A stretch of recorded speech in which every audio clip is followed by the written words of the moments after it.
Jadi persoalan yang bermain dekat dalam kepala, cukup tak 30,000 kron sebulan nak hidup dekat Norway?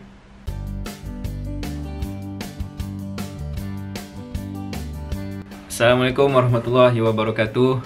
Sebelum ni saya ada share video macam mana cara kita nak apply PhD position dekat Norway, especially dekat NTNU. Dalam video tu, saya ada ceritakan yang PhD di Norway ini tidak dianggap sebagai student, tetapi pekerja yang dibayar gaji di institusi di mana PhD tersebut buat research. Jadi berapa gaji yang dia bagi sebulan? Secara average-nya adalah 490,000 kron setahun, tapi selepas tolak income tax dan juga pension scheme, dapatlah lebih kurang 360,000 kron setahun bersamaan 30,000 kron sebulan. Jadi persoalan yang bermain dekat dalam kepala, cukup tak 30,000 kron sebulan nak hidup dekat Norway? Jadi dalam video kali ni saya nak kongsikan tentang cost of living in Norway, specifically untuk condition saya yang berkeluarga. Saya ada bawa isteri dan juga anak-anak saya dekat sini. Cukup tak saya nak gunakan 30,000 kron tu nak hidup dekat sini? Kalau anda pergi dekat internet kan, kalau anda Google cost of living in Norway, anda akan dapat pelbagai tips dan information tentang kehidupan dekat Norway, dan dia akan berbeza mengikut situasi masing-masing, yang berkeluarga dan juga yang single, dan juga lifestyle masing-masing. Siapa yang jenis boleh tak duduk dalam shared apartment, ataupun yang berkeluarga kena duduk dalam apartment sendiri. Secara generalnya Norway ni memang negara yang mahal. Kalau kita nak datang sini untuk melancong, memang Norway ni sangat-sangat mahal. Tapi kalau kita nak relocate ke Norway, kita nak bekerja di Norway, dapat gaji dalam krons, macam mana pula? Cukup tak gaji kita tu di Norway? Untuk beberapa bulan yang pertama akan jadi challenging untuk kita, sebab kita nak adjust kehidupan kita kepada kehidupan yang mahal menggunakan duit saving yang kita bawa daripada tempat asal kita, daripada Malaysia. Kalau nak dapat gambaran lebih jelas, anda boleh tengok video saya membeli barang-barang keperluan harian. Kita buat grocery shopping. Dalam video tu saya convert semua harga daripada krons kepada ringgit Malaysia. Sebab bulan pertama saya menggunakan duit simpanan yang saya bawa daripada Malaysia untuk hidup bulan pertama di Norway sebelum dapat gaji dekat Norway kan. Secara generalnya, Norway menawarkan gaji yang lebih tinggi berbanding negara-negara yang lain. Dengan gaji yang lebih tinggi ini, kita boleh gunakan untuk kehidupan yang mahal dekat sini. Selain daripada tu, dekat Norway ni dia ada MVA, iaitu Consumption Tax. Dia merupakan salah satu bentuk sales tax ataupun VAT yang dikenakan kepada barangan dan perkhidmatan. Standard rate dia adalah 25% untuk kebanyakan barangan dan perkhidmatan, dan dia merupakan antara yang tertinggi dekat Eropah. Tapi ada certain barangan dan perkhidmatan dia kenakan MVA yang rendah sedikit, iaitu antara 12 hingga 15%. Antaranya makanan, public transport, accommodation dan juga tiket wayang. Manakala ada certain sektor yang tidak dikenakan langsung MVA, contohnya healthcare service ataupun education. Okay, sebelum kita nak memulakan perjalanan daripada Malaysia ke Norway, kita dah kena keluarkan sedikit duit untuk beberapa kos yang diperlukan. Contohnya nak perbaharui pasport. Yang kedua, kita kena buat ujian bahasa Inggeris, contohnya IELTS ataupun TESOL. Yang ketiga, kita kena apply visa untuk kita sebagai PhD candidate. Application fee yang dikenakan adalah sebanyak 6,300 kron. Manakala untuk spouse, application fee yang dikenakan adalah sebanyak 10,000 kron. Untuk anak yang di bawah 18 tahun, application fee adalah percuma.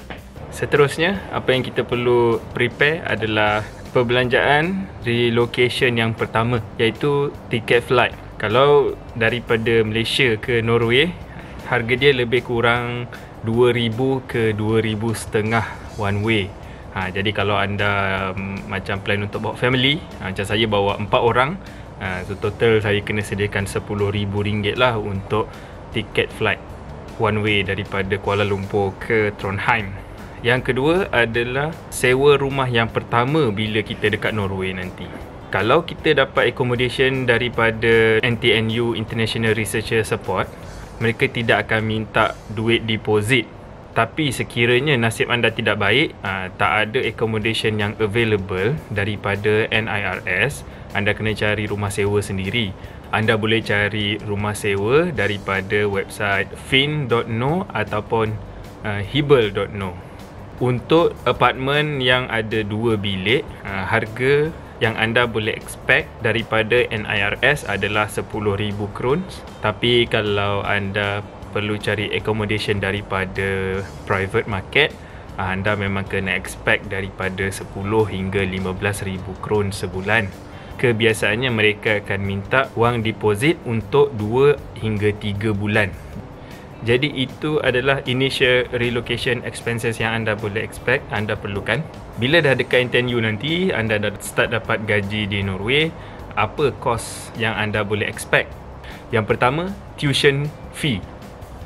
NTNU tidak mengenakan sebarang tuition fee untuk tidak kira local ataupun foreign student atau employee yang menyambung pelajaran di NTNU dari degree ke master hingga ke level PhD. Yang kedua adalah kos untuk rumah sewa. Seperti yang saya cakapkan tadi, kalau anda dapat rumah sewa daripada NIRS, anda boleh expect untuk 2 rooms apartment, harga dia adalah sekitar 10,000 kron sebulan dan all is included, maksudnya warm water, electricity, heating. Jadi tak ada kos tambahan untuk bil-bil tersebut, 10,000 kron lump sum. Tapi memandangkan accommodation yang disediakan oleh NIRS ni hanyalah bersifat sementara, jadi anda still perlu cari private accommodation nanti. So anda kena expect amount dia akan lebih sedikit daripada yang kita dapat daripada NIRS. Tapi kalau anda datang single, anda hanya perlu sewa bilik sahaja di dalam shared apartment. Jadi amount dia akan jauh lebih rendah daripada anda menyewa keseluruhan 2 rooms apartment yang saya sebutkan tadi. Yang ketiga adalah kos untuk transportation. Jika anda tinggal berdekatan dekat NTNU, kos untuk transportation ni sepatutnya tak jadi masalah sebab anda hanya perlu berjalan kaki daripada rumah ke NTNU. Tapi kalau yang ada family macam saya, pasangan saya akan perlu hantar anak ke Tadika atau kat sini dia panggil Barnahaga. Jadi kalau biasanya tak semestinya kita akan dapat Barnahaga yang berdekatan dengan rumah, jadi kadang dapat jauh daripada rumah. Maknanya terpaksa juga menggunakan pengangkutan awam. Jadi berapa kos untuk pengangkutan awam? Harga untuk single tiket adalah 40 krons.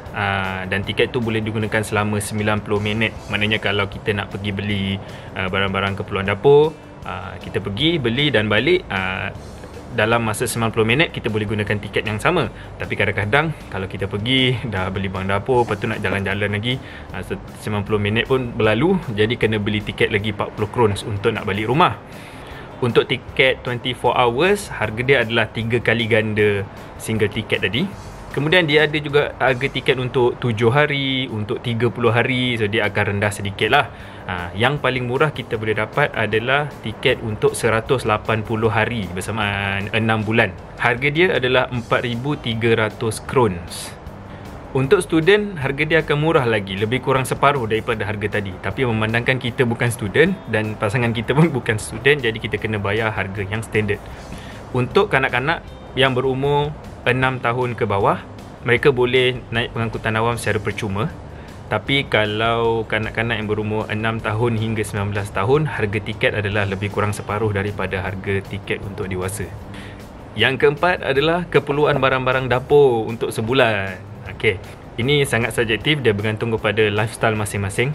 Tapi sepanjang kami hidup sekeluarga 4 orang ni, selama 3 bulan yang lepas, secara generalnya perbelanjaan barang dapur kami sebulan adalah sebanyak lebih kurang 5,000 krons, bersamaan RM2,500. Itu kalau 4 orang. Kalau anda seorang, anda bayangkan berapa banyak anda boleh jimat di situ. Seterusnya adalah makan di luar. Memanglah setiap hari kita nak jimat, memang kita kena masak sendiri kat rumah. Tapi kadang-kadang kita nak juga ajak pasangan kita dan keluarga kita makan dekat luar, mungkin 2 minggu sekali ataupun sebulan sekali kan. Untuk makan di luar di Norway ni memang mahal. Sebab tu lokal pun tak berapa gemar untuk makan dekat luar. Tapi untuk sekali-sekala bagi saya tak ada masalah. Jadi kita kena allocate juga amount untuk kita makan dekat luar. Lebih kurang 1,500 hingga 2,000 krons.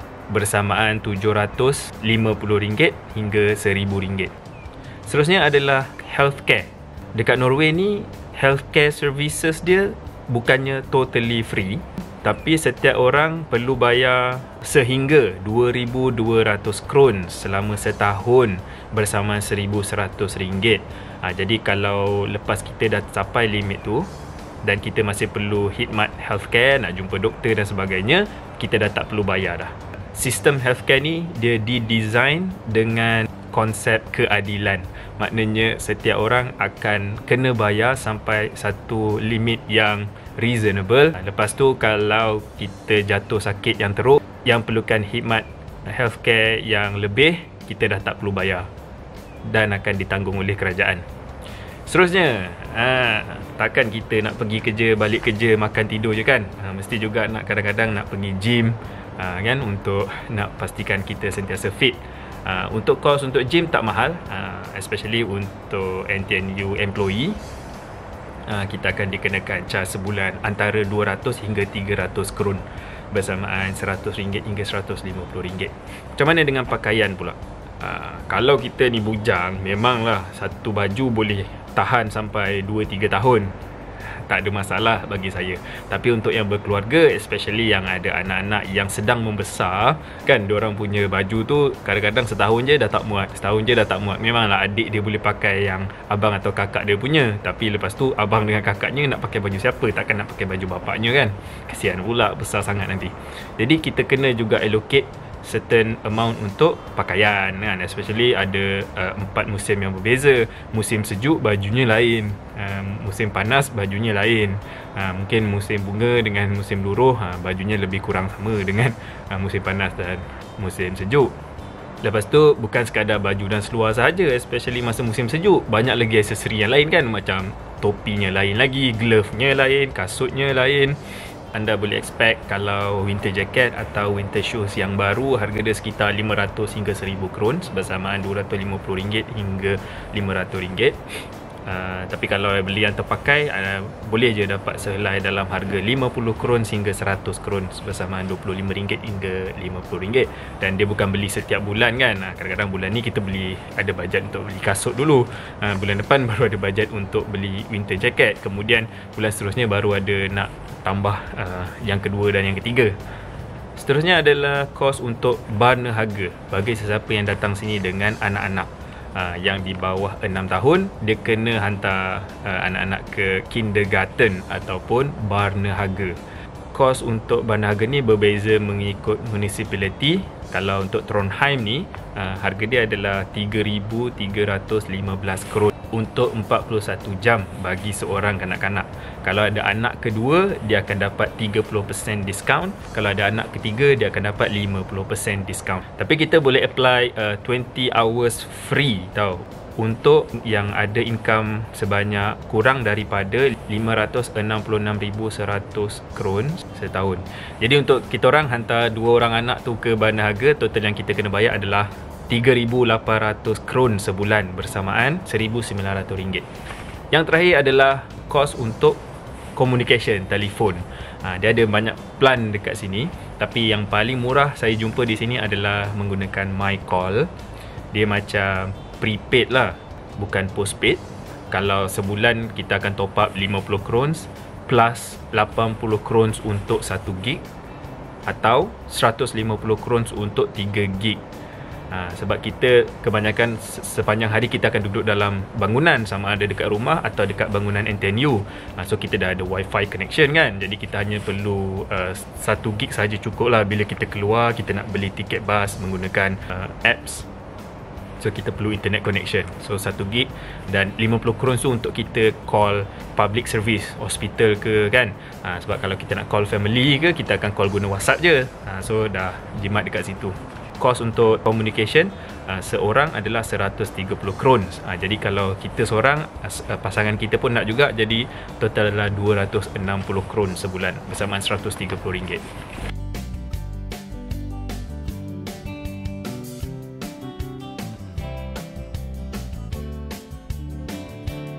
Don't forget to subscribe.